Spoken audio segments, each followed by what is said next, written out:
Pension समाज के सभी मेरे पूजनीय, मेरे पिता तुल्य, मैं आप सबको प्रणाम करता हूं। मुझे खुशी है कि देश में कोटा ही एक ऐसा जिला है जहां पर हर वर्ष हमारे अध्यक्ष महोदय रमेश चंद्र जी गुप्ता एक वर्ष में कम से कम एक बार सबका मिलन हो जाता है, क्योंकि शहर बड़ा हो गया। इसके कारण कई बार विभागों से सेवानिवृत्त होने के बाद मिलना नहीं होता था, वर्षों तक मिलना नहीं होता था। ये एक ऐसा समारोह होता है जिसमें हर वर्ष में एक बार कम से कम हम मिल लेते हैं और यहां बैठते हैं, चर्चा करते हैं, सुख दुख की चर्चा करते हैं, अपनी बात भी करते हैं। एक कार्यक्रम की और रचना होना चाहिए कि दिन भर अपना कार्यक्रम रहे, वर्ष में एक बार तारीख आप तय कर लें और उस समय सुबह 10 बजे नाश्ते से लेकर लंच तक और लंच के बाद फिर आराम से सब बैठे, कोई भाषण आशन नहीं है, मिलना जुलना हो, आपस में संवाद हो। तो ये एक ऐसा समय रहता है जिंदगी का जो पलों और क्षणों में जिया जा सकता है।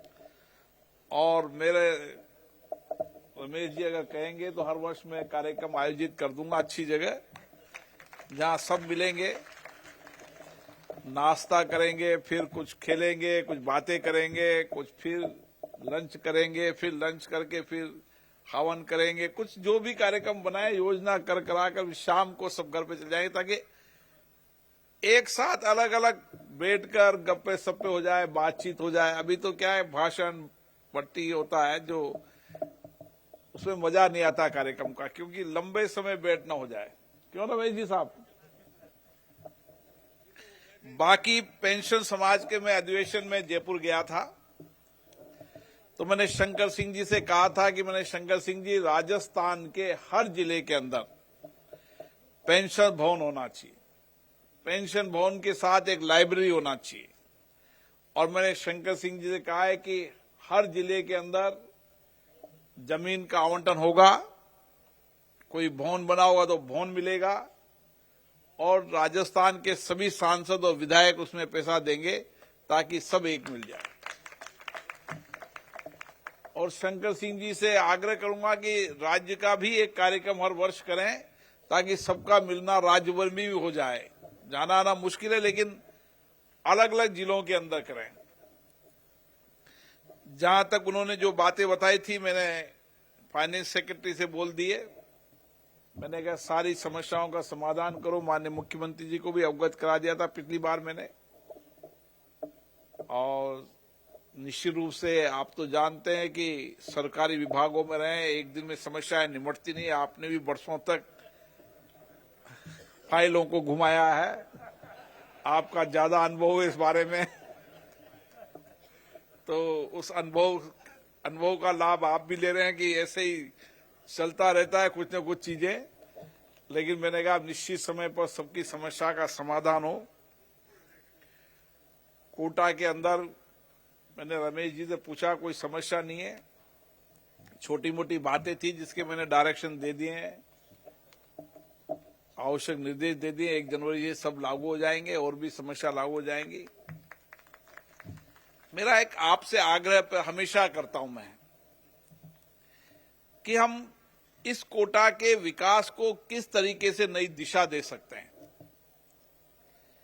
एक देश का एक ऐसा जिला होना चाहिए जिस जिले के अंदर समाज के अंतिम व्यक्ति तक को न्याय मिले और अंतिम व्यक्ति की बात हम तक पहुंचे। क्योंकि आपका एक लंबा अनुभव रहा है, आपने जिंदगियां दी इस राज्य को बनाने के लिए। आज तो सड़कें हैं, पीने का पानी है, साधन है। उस समय आपने राज्य की सेवा की जब न पानी हुआ करता था पीने का, न रोड लाइट हुआ करती थी, न गांव में लाइट होती थी, न रोड होता था, न साधन होता था। उस समय आपने राज्य के विकास को इस ऊंचाइयों पर ले गए। आपने एक शिक्षित समाज बनाने का काम किया, एक संस्कारित समाज बनाने का काम किया। आपदा संकट के समय आप वहां खड़े रहे। आपने चाहे रोड कनेक्टिविटी हो, चाहे पीने का पानी हो, समाज की सब बुनियादी समस्याओं का समाधान आपने किया है। आपका समर्पण, सेवा, त्याग मेरे मन में हमेशा रहता है कि आपने अपने बच्चों को छोड़कर किलोमीटर तक सेवाएं दिए, उस विषम परिस्थितियों, कठिन परिस्थितियों के अंदर भी, और आपने इस राज्य के निर्माण को आगे बढ़ाया। अब इस राज्य के निर्माण के अंदर हम किस तरीके से अपना कंट्रीब्यूशन दे सकते हैं। हमारा जो अनुभव है, जो हमारी तपस्या है, जो हमारे विभागों का अनुभव है, उस अनुभव का लाभ मिले। क्योंकि 60 वर्ष कोई बहुत ज्यादा उम्र नहीं होती। जब कई बार मैं देखता हूं तो जवान लगते हैं, उनका रिटायरमेंट हो जाता है, मुझे रिटायरमेंट लगता नहीं है। और उसके बाद भी क्योंकि सेवाएं हैं, मन स्वस्थ है, तन स्वस्थ है, शरीर स्वस्थ है। हमारे रमेश चंद्र जी गुप्ता साहब की 85 उम्र है, लेकिन आज भी कह रहे हैं कि हर घर के अंदर कुछ भी करने का जज्बा है, आत्मविश्वास है। तो हम इसी तरीके का क्या योजना बना सकते हैं कि कोटा हाड़ौती का एक अभूतपूर्व विकास हो। विकास के अंदर जो बुनियादी बातें हैं, उन बुनियादी बातों से, विकास से व्यक्ति की सामर्थ्य बढ़ती है और व्यक्ति की आर्थिक स्थिति बनती है। हमारा इलाका एग्रीकल्चर का इलाका है, मूल किसान है। हम किस तरीके से समाज के किसान हो, मजदूर हो, और सबसे बड़ी बात है कि उन जो अभाव में रहने वाले लोग हैं, जो वंचित हैं, जिनको योजनाओं की जानकारी नहीं है, चक्कर ऑफिसों के काटते रहते हैं, उनके सहयोगी के रूप में बनकर उनकी सेवा करके उनको आत्मनिर्भर बनाने का काम करें। मुझे लगता है कि आज यही बड़ी काम करने की आवश्यकता है। विकास की जहां तक बात है, आप निश्चित रहिए,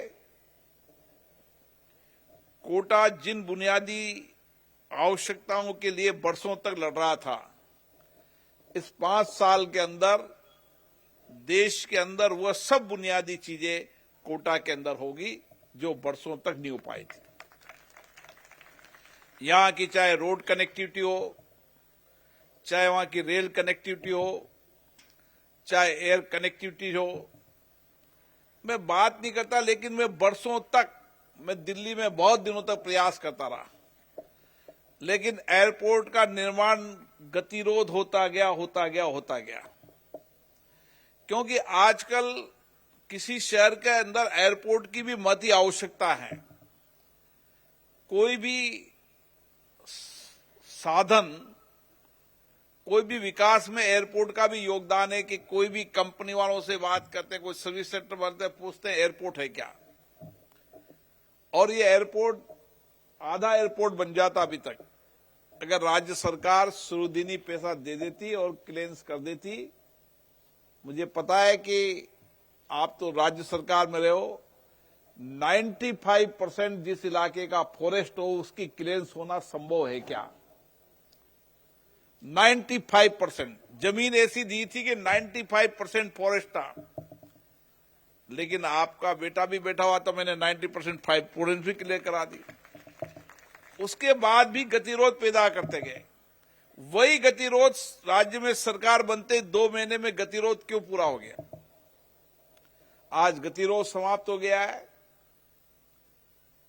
2 महीने के अंदर टेंडर की प्रक्रिया पूरी हो जाएगी और बहुत जल्दी जितना टाइम एयरपोर्ट पे लगता है वो एयरपोर्ट का निर्माण हो जाएगा। आपके सब इलाकों के अंदर जहां बुनियादी पीने का पानी नहीं, अब चंबल के किनारे हो, कॉलोनी में पानी नहीं हो, हम पैसा कहां खर्च करें? जहां पहले पीने का पानी मिले, रोड कनेक्टिविटी हो, नालियां हो। 400 करोड़ की योजना से पूरे इलाके के अंदर जहां जहां भी चंबल का पानी नहीं पहुंचा वहां पीने का पानी पहुंच जाएगा। जिस गली के अंदर भी रोड नहीं है उस गली में रोड हो जाएगी। लेकिन अब एक काम हमको करना है नए वर्ष में, इस शहर को स्वच्छ भी बनाना है, इस शहर को देश का सबसे बड़ा हरा भरा शहर भी बनाना है। ये हमारी जिम्मेदारी है। मैं कई जाता हूं, मैं इंदौर में गया, इंदौर में शहर भी स्वच्छ और हरा भरा भी है। और वो किसने किया? समाज ने किया। नगर निगम, नगर विकास या कितना भी पैसा लगा दें, जब तक समाज सजग प्रहरी नहीं होगा कि हमें कचरा कहां डालना है, कैसे डालना है, हम स्वच्छ रख ही नहीं सकते। मेरा एक ही कहना है कि अगले वर्ष से हमारा संकल्प होना चाहिए, ये शहर स्वच्छ भी होगा और हम वार्ड वाइज कमेटी बनाएंगे, लोगों को जागरूक करेंगे और मोहल्ले वालों को कहेंगे कि वह कचरा अपने डस्टबिन में डाले और हर घर पे बाहर गाड़ी जाएगी और 2 बार गाड़ी जाएगी। 2 बार गाड़ी जाएगी, हर आदमी कचरा उस गाड़ी में डाले। कचरा पॉइंट पर कोई कचरा रहे नहीं, ऐसा स्वच्छ शहर बने। और अगले साल इंदौर ने 11 लाख पेड़ लगाए, हमारा संकल्प भी 11 लाख पेड़ लगाने का होगा, ताकि हरा भरा करेंगे। एक पेड़ मां के नाम हमारा अभियान होगा और देश में सबसे बड़े अभियान के रूप में माना जाएगा। आप निश्चित रहें, इस शहर के अंदर जो भी बुनियादी बातें, छोटी से छोटी चीजों की चिंता की है, चाहे गांव हो, चाहे शहर हो, चाहे छोटी हो, हर गांव के अंदर, हर शहर के अंदर जो बुनियादी बातें हैं वो सब ध्यान में आती है। मैं आपसे इतना आग्रह करना चाहता हूं, राज्य का बजट आने वाला है, जो आपके सुझाव हों वो सुझाव विधायक महोदय को भेजें। माननीय मंत्री महोदय भी आ गए, हम इस बार बजट के अंदर उन सब चीजों को भी लाएंगे। केंद्र से संबंधित विषय हो वो भी बताएं, क्योंकि आपके अनुभव का लाभ इस हाड़ौती संभाग को मिलना चाहिए। जो आपके मन में विचार आए, एक पत्र लिखकर नाम, पता, टेलीफोन नंबर लिख दें। हर आपके कागज पर संभव होगा तो होगा ही होगा, कोई रुक नहीं सकता। अब राज्य और केंद्र दोनों सरकार एक दल की है, एक विचारधारा की है। आप निश्चित रहें, आपका बहुत प्यार स्नेह रहता है, आशीर्वाद रहता है। एक बेटे के रूप में जो कुछ भी दिया आपने दिया, मुझे विधायक बनाया, सांसद बनाया, लोकसभा स्पीकर बनाया, आपने बनाया, क्योंकि मेरे पिताजी भी पेंशनर थे, उन्होंने भी एक सरकारी सेवा में लंबे समय तक जिंदगी गुजारा है। तो सब आप मेरे पिता तुल्य हो और इतना ही प्यार बेटे की तरह आप मुझे करते हो हमेशा, और इतना ही आशीर्वाद देते हो। आपका आशीर्वाद बना रहे, आपका प्यार बना रहे। मेरी कोशिश होगी कि जो विश्वास भरोसा आपने रखा, उस विश्वास भरोसे को कभी नहीं तोड़ूंगा। रमेश जी साहब, अब की बार इस कार्यकाल में सबको लेकर अलग अलग दिल्ली की संसद में भी लेके आ जाओ। अब की बार प्लान बनाओ, हाँ, तो वहां भी मिले और दिल्ली की संसद भी देखें, कार्रवाई भी देखें। मेरा आग्रह है कि अब की बार अध्यक्ष जी योजना बनाएंगे और अगले बजट सत्र शुरू करेंगे और अगले साल तक सबको एक बार दिल्ली की संसद और दिल्ली के अंदर जो कुछ भी नया विकास हुआ उसके बारे में बताएंगे। आप सबको बहुत बहुत धन्यवाद।